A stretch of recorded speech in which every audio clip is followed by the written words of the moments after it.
Bismillahirrahmanirrahim. Assalamualaikum warahmatullahi wabarakatuh. Perkenalkan, nama saya Alfian Ishak. Saya adalah dosen ruang studi perencanaan wilayah dan kota Universitas Lakidende Unaha, Provinsi Sulawesi Tenggara.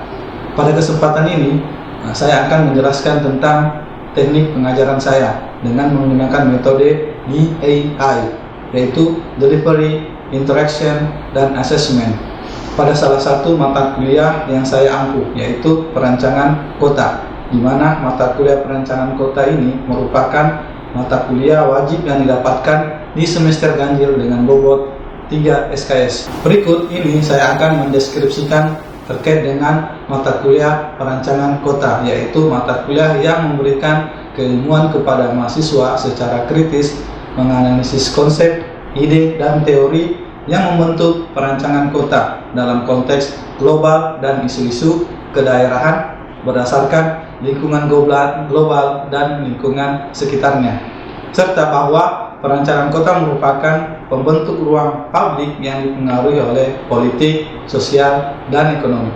Adapun capaian pembelajaran mata kuliah perancangan kota, yaitu yang pertama, mahasiswa mampu menganalisis konsep, ide, dan teori yang membentuk perancangan kota dengan lingkungan global dan lingkungan sekitarnya. Nah, yang kedua yaitu mahasiswa mampu memahami bahwa perancangan kota adalah pembentuk ruang publik yang dipengaruhi oleh politik, sosial, dan ekonomi. Nah, yang ketiga yaitu mahasiswa mampu menganalisis perancangan kota berdasarkan karakter urban, tingkat kepadatan kota, struktur kota, kota baru, dan pembentuk kota dalam kota.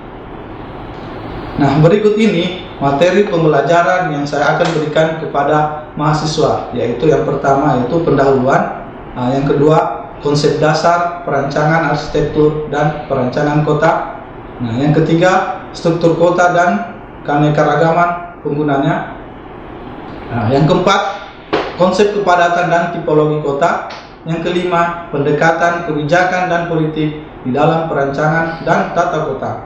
Nah, yang keenam, perancangan kota dari aspek pusat kekuasaan dan representasinya. Yang ketujuh, ruang publik kota dan keseharian penggunanya. Yang kedelapan, kekuasaan dan resistensi laten dalam kota. Kesembilan, demokrasi dan politik di ruang publik. Nah, ke-10, Edge City. Lanjut di ke-11, pemekaran kota dan pembentuk kota baru. 12, The Urban Sleepback. Dan yang terakhir, globalisasi dan keberlanjutan perkotaan. Untuk pendekatan dan strategi pembelajaran yang saya gunakan yaitu learning tatap muka, tugas lapangan atau praktek lapangan, tugas kelompok, dan tugas individu.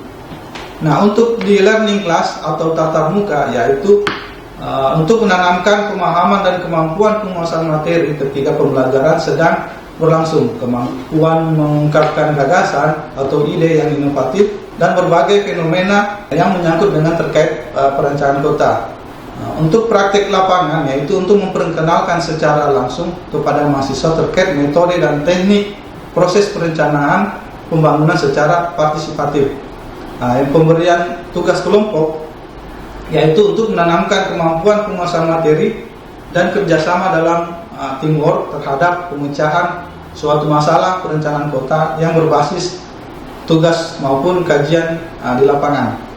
Nah, ini juga saya berikan tugas individu kepada mahasiswa, yaitu untuk melakukan evaluasi atau kemampuan dan mengukur sejauh mana proses belajar mengajar dapat terserap dengan baik. Nah, untuk mempermudah penyampaian materi, saya selalu mempersiapkan bahan ajar berupa slide presentasi dan buku ajar yang sesuai dengan RPS. Nah, untuk penilaian dan kriteria pembelajaran yaitu di sini saya terapkan kehadiran itu 20%, tugas individu 40%, tugas kelompok 30%, dan keaktifan dalam kelas atau diskusi yaitu 10%. Sedangkan untuk evaluasi pembelajaran yaitu ini di sini proses perkuliahan saya langsungkan di 16 kali pertemuan, di mana 8 kali UAS dan UTS 8 kali pertemuan. Untuk UTS 30%, tugas individu dan kelompok 10%, kehadiran dan sikap 10%, dan ini lebih diutamakan di UAS yaitu 50%.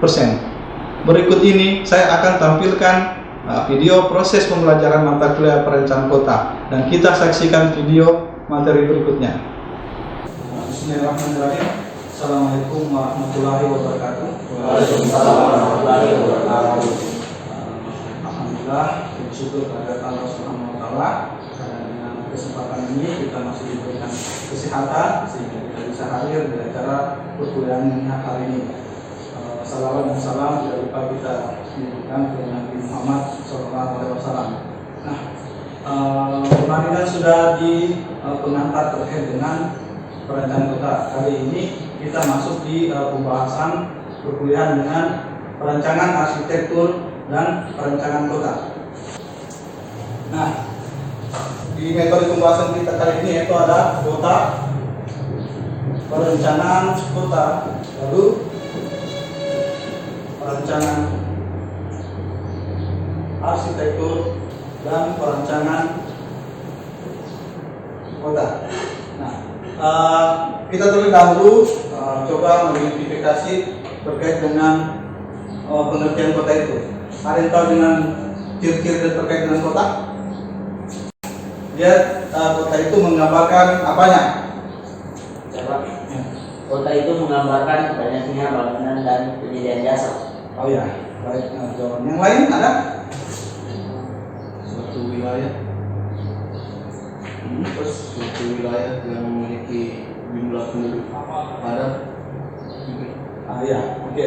Nah, itu memang salah satu dari definisi kota terkait dengan pertumbuhan penduduk, jumlah penduduk. Nah, pertumbuhan jumlah bangunan. Nah, ini kita bisa lihat pengertian dari kota itu. Nah, menurut dari Grunberg, suatu permukiman di mana kepadatan penduduk, nah ini tadi yang lebih besar daripada kepadatan wilayah nasional dengan struktur mata pencaharian non agraris dan tata guna tanah yang beraneka serta dengan bangunan yang berdiri berdekatan. Nah, ini posisinya berdekatan, dan ini kota itu non agraris.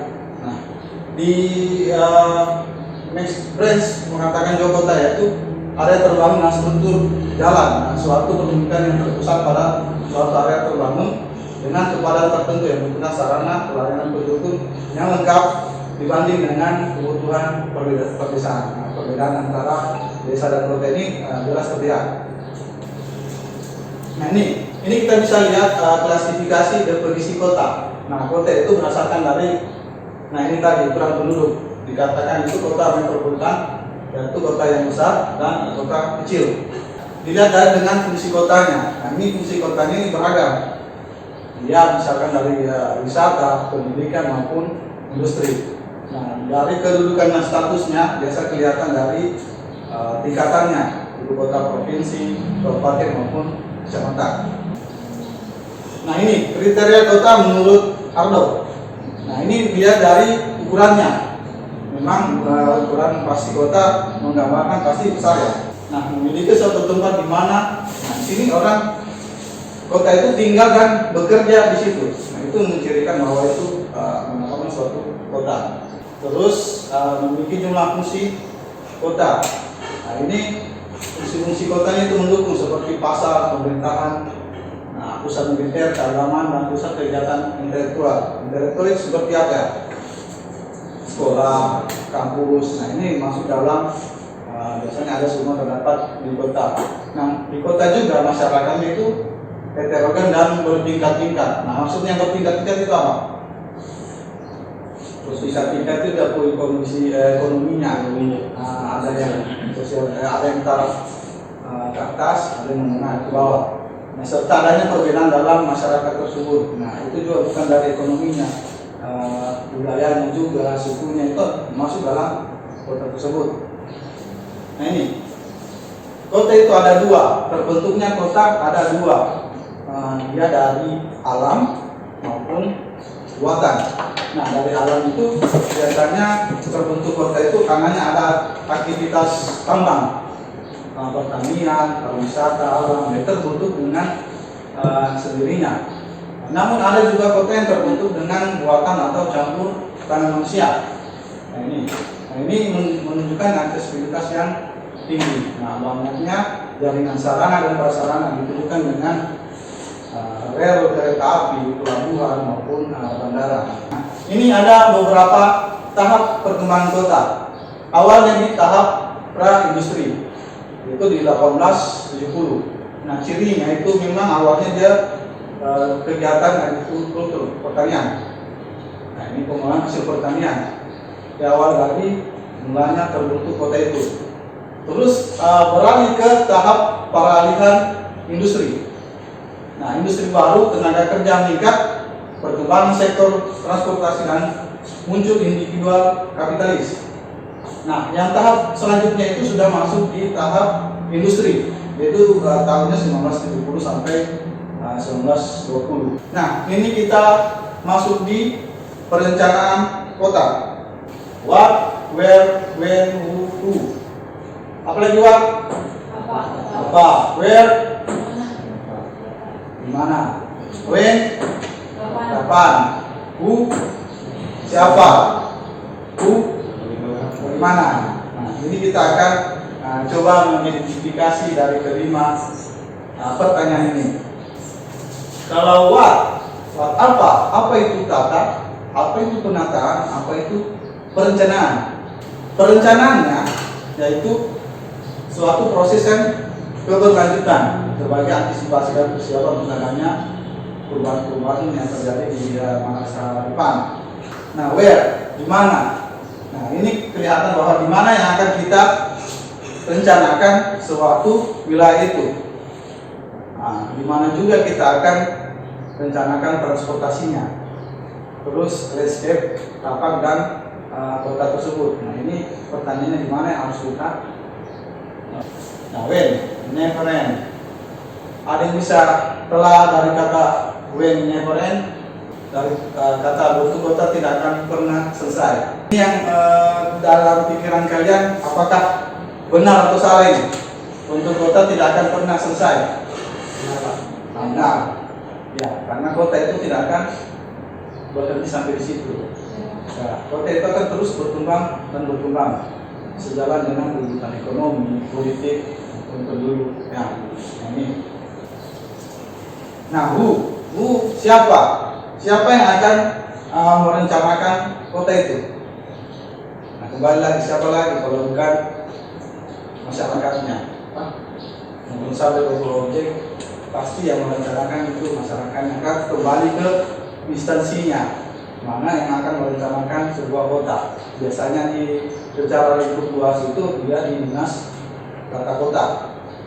Nah, ini who, bagaimana pernyataan kota dilakukan? Nah, ini ada beberapa tahapan. Biasanya kalau yang secara nasional itu di RT RW N. Sudah pernah biasa dengar kan? RT RW N. Biasanya itu adalah dokumen perencanaan suatu wilayah atau kawasan. Nah, ini biasanya berlaku di 20 tahun. Nah, ini adalah bagan atau struktur dari perencanaan kota. Memang bersumber dari lingkup luas sampai ke di lingkup yang terkecil, rencana tata ruang itu. Nah, ini pada ujungnya langsung ke permukiman IMB, izin mendirikan bangunan. Nah, penyerahan bangunan gedung dan lingkungan. Nah, itu bersumber dari RT RW nasional. Nah, ini secara lingkup terkecil ini proses IMB. Nah, ini perencanaan arsitektur dan perencanaan kota. Perbedaannya apa? Perbandingannya. Kalau perencanaan arsitektur, kalau dilihat ini apa bedanya dengan perencanaan kota? Nah, skalanya, oke. Lebih luas mana? Perencanaan kota, oke. Apalagi yang kalian ketahui? Apakah berkaitan antara arsitektur dan perencanaan kota? Masa tidak? Iya, pasti. Tidak lah, pasti berkaitan. Hanya kalau di perencanaan arsitektur dia lingkupnya skala kecil. Nah, kalau di perencanaan kota lebih luas. Nah, ini bisa kita lihat kan? Nah, perencanaan arsitektur dan perencanaan kota. Biasanya itu lainnya dia tergolong kecil dan kecil. Nah, kalau di perencanaan kota memang kliennya dia skala luas, masyarakat, swasta. Nah, itu adanya di situ partisipasi antara masyarakat guna terbentuknya suatu tata kota atau kota. Nah, itu terlepas dari peran masyarakat, swasta dan pemerintah. Nah, kalau di arsitek dia hanya individu, orang. Nah, itu yang membedakan. Nah, ini bisa kelihatan perbedaan antara perencanaan arsitektur dengan perencanaan kota. Nah, ini kelihatan. Dia sampai detail-detail tata ruang-ruang pola ruang itu tergambarkan di dunia arsitek. Nah, kalau dirancang dengan struktur atau perencanaan kota, dia secara keseluruhan kelihatan kan tata bangunannya. Nah, ini bisa dilihat dari pertimbangan desainnya. Misalkan kalau di arsitek itu seni bangunan, ekonomi dan teknologinya, sedangkan di perencanaan kota itu dirancang berdasarkan kebutuhan masyarakat. Dan ini lagi-lagi ke kemampuan keuangan daerah untuk membuat perencanaan kota tersebut, mempengaruhi dengan pendanaan daerah tersebut. Nah, ini perencanaan kota berdasarkan biasa Andi Siswanto mengemukakan sebuah disiplin perencanaan yang merupakan pertemuan. Nah, ini tadi ada pertemuan arsitek, ada perencana, ada pembangunan kota. Memang keterkaitannya ada, dan itu memang ada. Hanya kalau di arsitek tadi apa? Lingkupnya lebih kecil kan? Nah, kalau di perencanaan kota, perencanaannya lebih luas. Nah, lebih luas lagi perencanaan kota adalah ini sebuah bidang riset perkotaan dan arsitek sedemikian rupa sehingga ruang dan bangunan dapat dimanfaatkan kebutuhan sosial, artistik, berbudaya, optimal secara teknis maupun ekonomi. Nah, ini manfaat perencanaan kota. Nah, ini bisa kita lihat dari beberapa manfaat dari perencanaan kota. Yang pertama itu menjadikan kota manusiawi. Nah, ini memang kalau di dunia teknik atau teori itu banyak istilah-istilah yang menggambarkan kita kayak angan-angan. Nah, ini menjadikan kota manusia gimana itu? Ada yang tahu?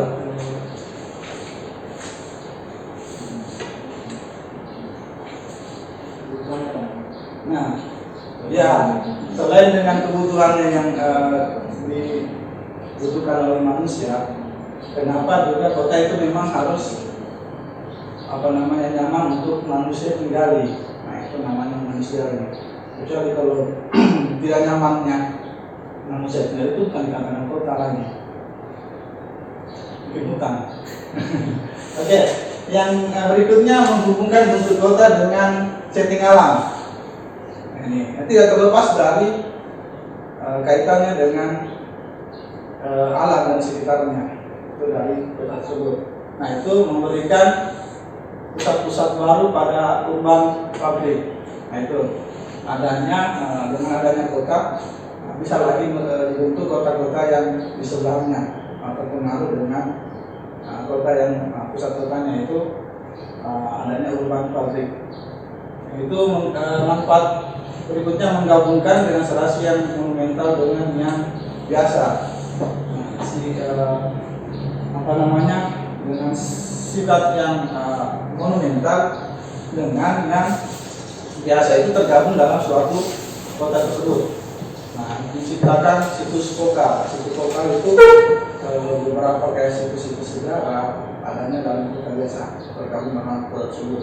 Menjadikan kota sebagai kesatuan dari beraneka ragam. Nah, ini yang saya suka bahas tadi. Memang kota itu suatu yang beraneka ragam dan menjadikan kawasan kota yang komprehensif. Nah, ini ada 8 elemen perencanaan kota. Yang pertama terkait dengan tata guna lahan. Yang kedua bentuk dan massa bangunan.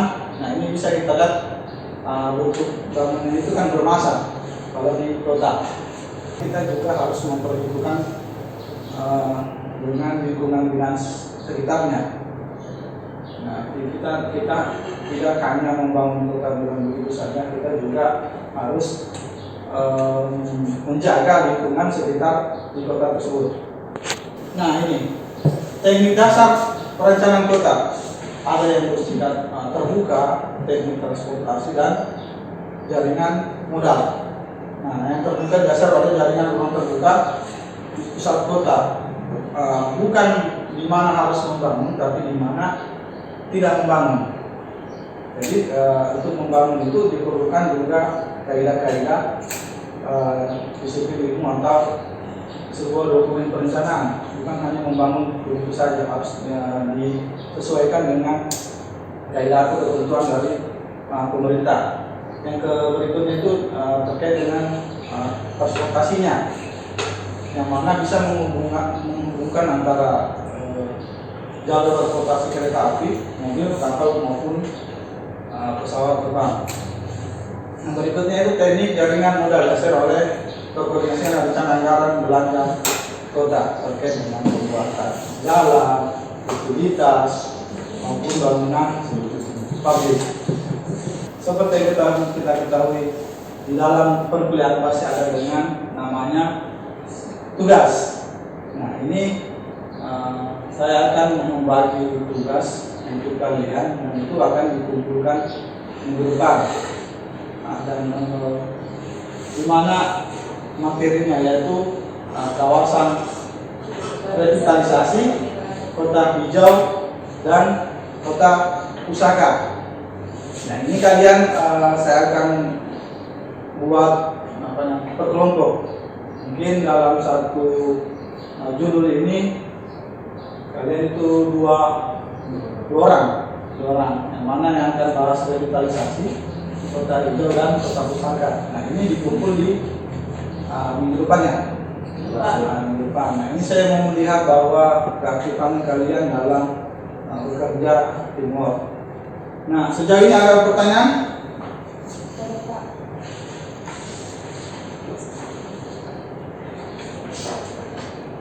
Yang terkait dengan materi yang tadi saya akan bawakan. Saya Pak. Ya, silakan. Nah, namanya siapa? Nama saya Setulan. Silakan, Oke. Apa tolak ukur suatu kota dikatakan baik, Pak? Ada yang bisa jawab dari pertanyaan temannya? Waktu saya mungkin. Ada Pak, saya. Ya. Namanya siapa? Perkenalkan, nama saya Elsa Resita. Akan menjawab pertanyaan dari saudara Askin. Ada 4 tolak ukur kota dikatakan baik. 1. Kota harus berfungsi dengan baik, seperti tata guna bangunan berfungsi dengan optimal. 2. Kota harus memiliki sirkulasi, yaitu indikator transportasi. Kalau transportasi publik buruk, maka kota tidak bisa dinilai baik. 3. Tata ruang kota harus dikembangkan berdasarkan penataan bangunan. 4. Tata utilitas kota seperti drainase dan sanitasi harus bekerja dengan optimal. Terima kasih. Oke, terima kasih dari Elsa sudah bantu jawab saya, dan itu memang ada 4 kriteria dalam menyatakan kota yang baik, dan itu sudah dijelaskan oleh teman. Sudah jelas? Sudah, Pak. Ya. Yang lain yang bertanya? Ya, Pak. Nama saya Hasmina. Saya mau bertanya tentang pada tahap peralihan ke industri, sejalan juga dengan munculnya individual kapitalis. Yang mau saya tanyakan, apa itu individual kapitalis? Nah, Terima kasih. oke, baik, sangat bagus pertanyaannya. Nah, munculnya individual kapitalis itu yaitu sebuah, maksudnya terkait dengan kegiatan ekonomi. Nah, di sini baik perorangan maupun perusahaan bebas mempunyai saham di wilayah tersebut, yang dimana dengan mencari sebuah keuntungan dan bisa menjadi persaingan bebas terkait dengan kegiatan ekonomi. Individual kapitalis ini dia tidak kait dengan pemerintah. Pemerintah itu hanya sebagai pengawas. Orang-orang individual kapitalis ini memang dia punya modal sendiri yang bisa mengendalikan ekonominya sendiri dan bebas mengikuti persaingan bebas yang ada di kota tersebut. Nah, itu maksud dari munculnya individual kapitalis. Nah, sudah paham? Oke. Baik, dengan berakhirnya pertemuan kita kali ini, saya ingin mengucapkan terima kasih sudah hadir di perkuliahan kita. Kita bertemu lagi di perkuliahan untuk minggu depan. Saya akhiri dengan ucapan syukur alhamdulillah. Wassalamualaikum warahmatullahi wabarakatuh. Nah, itulah penjelasan dan cuplikan terkait salah satu mata kuliah yang saya ampuh, yaitu perencanaan kota. Semoga dapat bermanfaat. Terima kasih atas perhatiannya. Tetap jaga kesehatan. Saya Alfian Ishak, pamit undur diri. Wassalamualaikum warahmatullahi wabarakatuh.